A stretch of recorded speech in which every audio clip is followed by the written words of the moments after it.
Bonjour et bienvenue à toi dans cette nouvelle vidéo. Dans cette vidéo, nous allons apprendre les 8 étapes clés qui te permettront de préparer un exposé. De la préparation à la présentation, c'est dans cette vidéo que tu auras toutes les clés en main pour pouvoir réussir ton exposé. C'est parti! Tout d'abord, de quoi avons-nous besoin? Première étape essentielle, le matériel. Ça peut te paraître une évidence, mais il faut que tu y accordes quand même un petit peu d'attention. La première chose dont tu vas avoir besoin, c'est d'une feuille blanche et d'un stylo. Je sais, tu vas me dire, je suis peut-être un peu vieux jeu, mais tu vas comprendre pourquoi je te demande d'avoir une feuille et un stylo. La deuxième chose dont tu vas avoir besoin, ce sont des livres ou d'un accès à la bibliothèque. Rien de tel que les livres pour trouver des informations qu'on ne trouve pas forcément ailleurs. Et enfin, la troisième chose dont tu vas avoir besoin, c'est de ton ordinateur avec un accès Internet. Alors l'accès Internet, c'est l'accès qui te permet d'aller sur tes sites préférés et notamment sur des pages de recherche et d'outils bureautiques. Alors les outils bureautiques, c'est un petit mot un petit peu compliqué pour parler de Word ou de PowerPoint. Ce sont des logiciels qui te permettent d'écrire du texte et de les mettre en forme en y ajoutant des illustrations, des couleurs, etc. Deuxième étape essentielle, comprendre ton sujet. Alors là, tu vas me dire, c'est une évidence là encore. Eh bien, pas forcément. Parce que si le sujet, c'est toi qui l'as choisi, on va quand même dire que tu le comprends. Tu sais ce dont tu vas parler. Mais parfois, on va te demander de faire un exposé avec un sujet imposé. Et alors là, il va falloir vraiment te poser calmement pendant quelques minutes pour réfléchir à ce sujet. Tout d'abord, quel est le message que je veux faire passer? En d'autres termes, lorsque tu vas faire ton exposé et que tu vas le présenter devant l'auditoire, le public, qu'est-ce que tu veux que ces personnes comprennent? Il va falloir que tu écrives quelques questions auxquelles tu vas devoir répondre pendant ton exposé. Un exposé, ce n'est pas juste parler pour parler. Le but est quand même que tu puisses transmettre un message et même expliquer certaines choses. Donc pour pouvoir expliquer, le meilleur moyen d'expliquer des choses, c'est d'écrire des questions toi-même, de les anticiper. Cela signifie que tu vas te mettre dans la peau des personnes qui vont t'écouter et qui auront peut-être des questions à te poser. Tu les écris et ensuite tu vas essayer d'y répondre. Que doivent retenir ceux qui m'écouteront? En effet, une fois que ton exposé sera terminé, si tu devais poser la question à une personne prise au hasard dans la salle et que tu lui demandais « Alors, qu'est-ce que tu as retenu ?»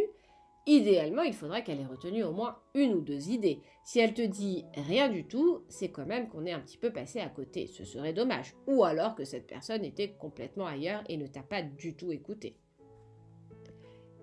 Et enfin, qui écoutera mon exposé? C'est vrai que c'est peut-être une évidence là encore, mais selon la personne à qui tu t'adresses, selon que ce sont des camarades de classe ou un jury pendant un examen, tu ne t'exprimeras pas de la même manière, tu ne présenteras pas les informations de la même manière et tu ne te tiendras pas de la même manière également. Il est important aussi que tu saches à qui tu vas t'adresser.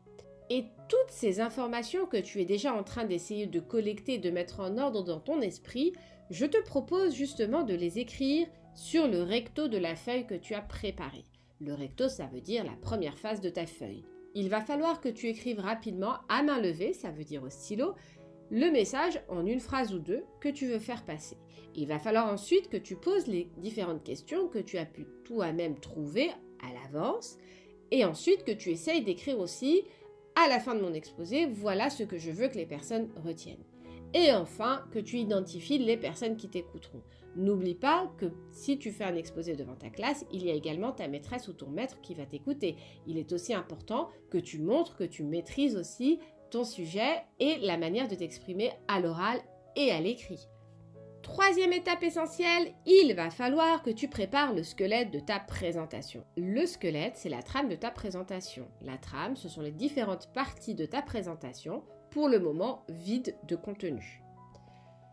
Tu vas devoir trouver les chapitres de ton exposé.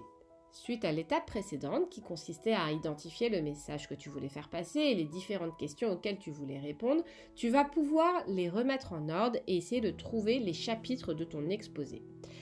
Un chapitre, c'est une idée. Ne mélange pas plusieurs idées dans un seul chapitre, tu risquerais de perdre les personnes qui vont t'écouter et même te perdre toi-même. Il est important que tu fasses un chapitre par idée.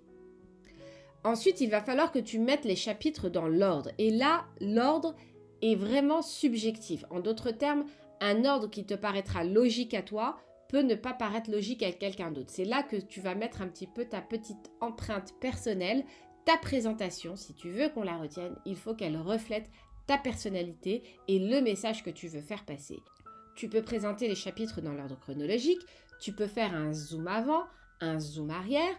Par exemple, si je devais m'intéresser au régime alimentaire d'un animal, eh bien peut-être que je m'intéresserais au régime alimentaire de l'ensemble de l'espèce. Ensuite, je vais zoomer en avant et m'intéresser au régime animal de cet animal en particulier et ensuite voir même de cet animal qui vit dans un pays en particulier pour expliquer pourquoi son régime alimentaire a légèrement changé ou en arrière ou alors même un zoom géographique. Il existe énormément de manières de mettre les chapitres dans l'ordre. L'ordre t'est personnel, il t'est propre, il doit vraiment refléter ton envie et aussi le message que tu veux faire passer. Une fois que tu as identifié le squelette, il va falloir que tu l'écrives sur le verso de la feuille que tu avais commencé à l'étape précédente. D'un côté, tu as marqué toutes tes idées, le message que tu veux faire passer, l'identification de ton auditoire, et de l'autre côté, tu marques le squelette de ton exposé. Quatrième étape, enfin l'étape de recherche. Il va falloir que tu fasses tes recherches. Tu peux faire tes recherches sur Internet, bien évidemment. Tu peux faire tes recherches dans des livres. Et tu peux même rechercher des témoignages pour faire des recherches. Ne lésine pas sur les efforts. Internet est vraiment la source absolue. Le réflexe est souvent d'aller sur Google pour faire des recherches et c'est un bon réflexe. C'est une première étape essentielle. Mais vraiment, n'hésite pas à aller à la bibliothèque, n'hésite pas même à discuter avec des personnes.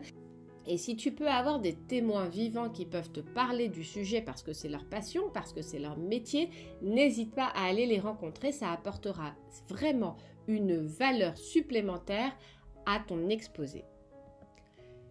La règle d'or, c'est de croiser les sources. Ne te fie pas à la première source que tu trouves. Imaginons que tu fasses des recherches sur Léonard de Vinci. Tu vas taper Léonard de Vinci dans Google, par exemple. Tu vas trouver un site, tu vas l'ouvrir et tu vas lire un certain nombre d'informations sur Léonard de Vinci et parfois même des petites anecdotes croustillantes sur sa vie. Avant de prendre cette anecdote ou ces anecdotes comme une vérité absolue, n'hésite pas à chercher sur d'autres sites pour t'assurer que ces anecdotes sont avérées. Il est primordial que tu croises tes informations et idéalement que tu prennes une source internet, une source livre et potentiellement même un témoignage. Ceci te permettra de t'assurer que l'information que tu es en train d'essayer de mettre dans ton exposé est avérée et que tu ne raconteras pas des bêtises à ton auditoire. Moi, je te propose de croiser 3 sites ou 3 livres, en tout cas la règle de 3 pour t'assurer qu'une information est vraie. Tu vas donc la vérifier sur 3 sources, soit 3 sites différents, 3 livres différents ou même un livre, un site, une personne, cela fera quand même 3. La 5e étape, c'est une étape qui est quand même assez importante, c'est d'écrire avec tes propres mots. L'idée est la suivante. Quand on écrit un texte et qu'ensuite on va le présenter, il faut que nous puissions dire notre texte à l'oral. En copiant un extrait de texte directement sans le reformuler avec tes propres mots, tu risques d'avoir du mal et ne pas paraître naturel à la lecture de ton exposé. Alors que si tu prends le temps de reformuler, cela signifie que tu comprends le texte que tu as lu, mais qu'ensuite tu vas le réécrire en utilisant des mots que tu utilises de tous les jours. Cela te permettra vraiment d'être naturel et en plus ton message parviendra plus facilement à capter ton public qui te reconnaîtra bien là et en plus t'écoutera vraiment. Alors que si tu lis un texte compliqué, tu vas les perdre et les personnes vont juste se concentrer sur le fait que tu utilises des mots peut-être plus compliqués, plus complexes, d'un registre de langue plus soutenu, au lieu du registre habituel qu'on te connaît dans la cour de récréation. Reste simple. Étape numéro 6, c'est l'étape d'illustration. Je suis sûre que tu aimes beaucoup les bandes dessinées. Peut-être même que tu trouves ça plus facile à lire que des romans avec des textes écrits en petits caractères. Eh bien là, c'est la même chose. Quand tu fais un exposé, n'hésite pas à mettre des illustrations.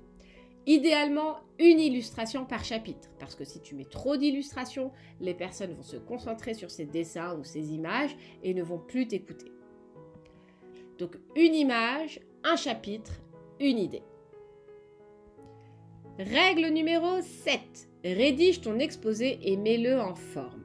Il est temps, maintenant que tu as collecté les informations et que tu t'es assuré que ce sont des informations vraies, maintenant que tu as trouvé les illustrations, maintenant que tu sais dans quel ordre tu vas présenter les informations, il est temps que tu écris.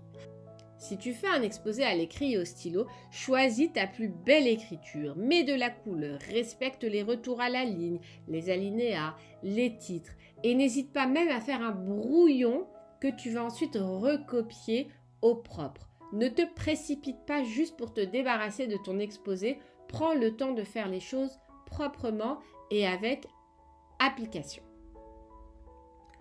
Tu peux aussi le faire sur ordinateur et c'est là que les outils bureautiques dont je te parlais tout à l'heure sont utiles.